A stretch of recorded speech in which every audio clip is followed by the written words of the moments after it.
Assalamualaikum warahmatullahi wabarakatuh. Pada kesempatan ini, kita akan membahas sistem ekskresi pada manusia. Bagaimana jika di rumahmu banyak sampah yang menumpuk?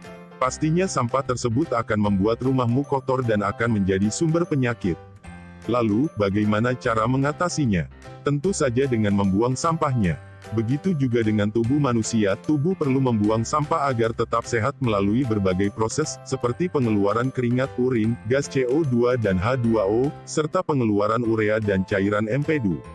Proses tersebut berfungsi untuk mengeluarkan zat-zat sisa dalam tubuh agar tidak meracuni organ lainnya, dan menyebabkan kematian.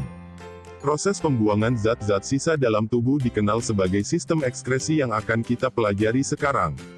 Sistem ekskresi adalah sistem yang melakukan pengeluaran zat sisa hasil metabolisme tubuh yang tidak dibutuhkan untuk menjaga keseimbangan tubuh. Fungsi sistem ekskresi adalah 1.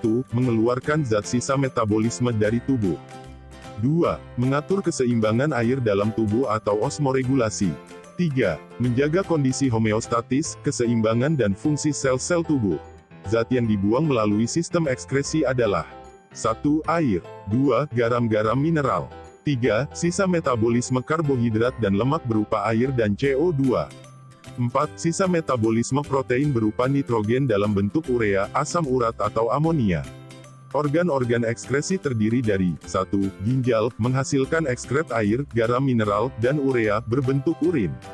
2. Paru-paru, menghasilkan ekskret air dan CO2. 3. Hati, menghasilkan ekskret cairan empedu. 4. Kulit, menghasilkan ekskret air, garam mineral, dan urea, berbentuk keringat. Pertama, mari kita bahas mengenai organ ginjal. Ginjal adalah organ ekskresi utama manusia. Ginjal berjumlah sepasang yang terletak di kanan dan kiri tulang pinggang dalam rongga tubuh bagian dorsal punggung.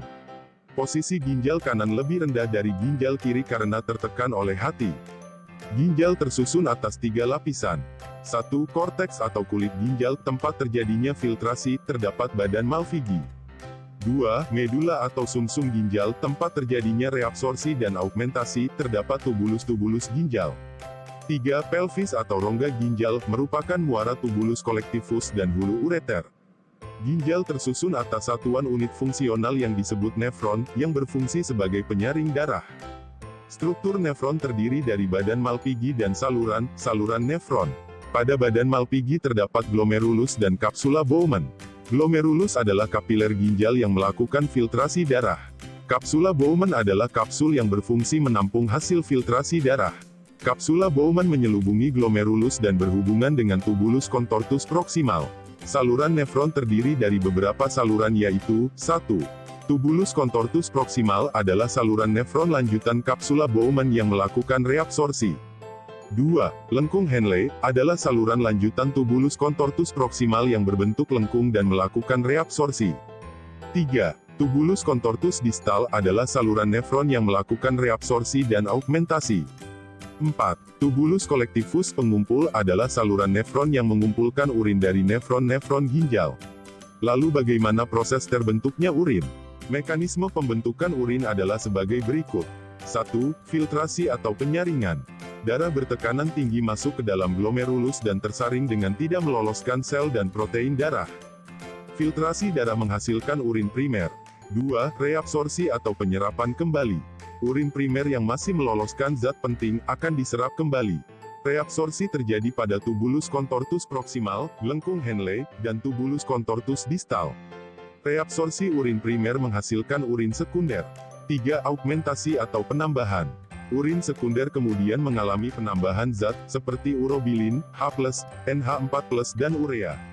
Penambahan zat-zat ini memberikan warna dan bau pada urin. Augmentasi menghasilkan urin tersier atau urin sesungguhnya. Selanjutnya urin tersebut diteruskan dan dikumpulkan melalui tubulus collectivus, menuju ke pelvis ginjal. Dari pelvis ginjal urin mengalir melalui ureter menuju ke kandung kemih. Saat kandung kemih memenuhi kapasitas, sinyal yang dikirim ke otak memberitahu seseorang untuk segera pergi ke toilet. Selanjutnya, urin mengalir keluar dari tubuh melalui uretra. Kedua, kita akan membahas mengenai organ paru-paru. Paru-paru adalah organ yang mengekskresikan uap air dan karbon dioksida yang dihasilkan melalui proses respirasi. Pertukaran karbon dioksida terjadi melalui mekanisme berikut. 1. Respirasi pada mitokondria sel, menghasilkan zat sisa yaitu CO2. 2. Karbon dioksida berdifusi dari sel menuju kapiler vena lalu dibawa ke alveolus.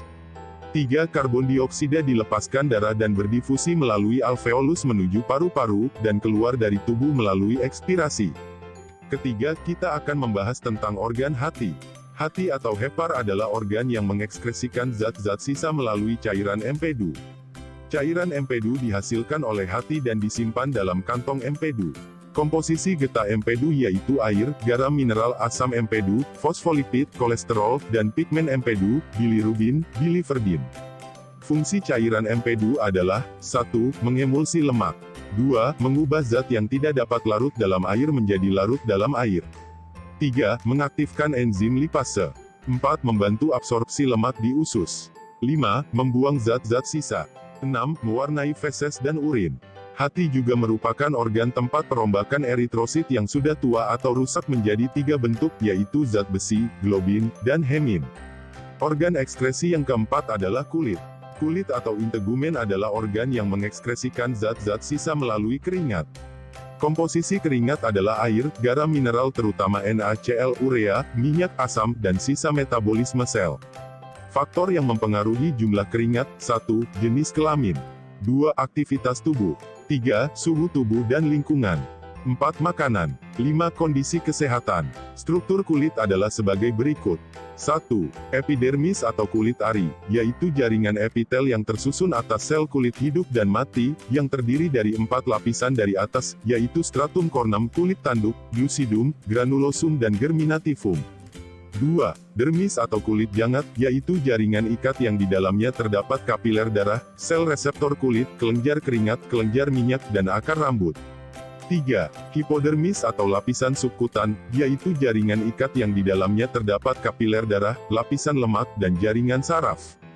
Epidermis adalah lapisan kulit terluar yang memberikan penghalang antara tubuh dan lingkungan sekitarnya. Dermis adalah lapisan tengah kulit. Reseptor saraf sensorik di dermis merespons sentuhan dan mengirimkan sinyal ke saraf sistem saraf tepi. Kelenjar keringat menurunkan suhu tubuh dengan melepaskan keringat. Kelenjar minyak menghasilkan zat berminyak yang melumasi kulit dan memberikan perlindungan dari bakteri. Darah dan pembuluh limfatik di dermis memberi pasokan ke kulit. Hipodermis adalah lapisan paling dalam dan berlemak dari jaringan kulit. Ini bersentuhan dengan otot-otot di bawahnya. Selain sebagai alat ekskresi keringat, kulit juga memiliki fungsi pertahanan terluar tubuh dari lingkungan yang merugikan, pengatur suhu dan pengeluaran air tubuh, tempat penyimpanan cadangan lemak, dan alat indera peraba. Demikianlah penjelasan mengenai organ-organ ekskresi pada manusia. Sekarang kita akan melihat beberapa gangguan pada sistem ekskresi. 1. Batu ginjal adalah terbentuknya kristal atau endapan mineral kalsium dalam pelvis, tubulus ginjal atau kantung kemih. 2. Nefritis adalah peradangan nefron karena bakteri Streptococcus. 3. Anuria, anuresis, adalah tidak terbentuknya urin akibat gagal ginjal. Jumlah urin yang dihasilkan kurang dari 300 ml per hari. 4. Poliuria, diuresis, adalah berlebihannya produksi urin akibat gagal ginjal. Jumlah urin yang dihasilkan kira-kira 2,5–3 liter per hari. 5. Diabetes mellitus kencing manis, adalah penyakit yang muncul akibat tingginya kadar glukosa dalam darah akibat sedikitnya produksi hormon insulin. 6. Diabetes insipidus, adalah penyakit beser atau sering buang air kecil karena kurangnya produksi hormon ADH. 7. Uremia, adalah terbawanya urin ke aliran darah karena kerusakan nefron.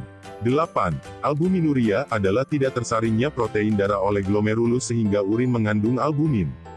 9. Hematuria, adalah ditemukannya sel-sel darah dalam urin. Demikianlah pembahasan kita mengenai sistem ekskresi pada manusia, semoga bermanfaat. Terima kasih.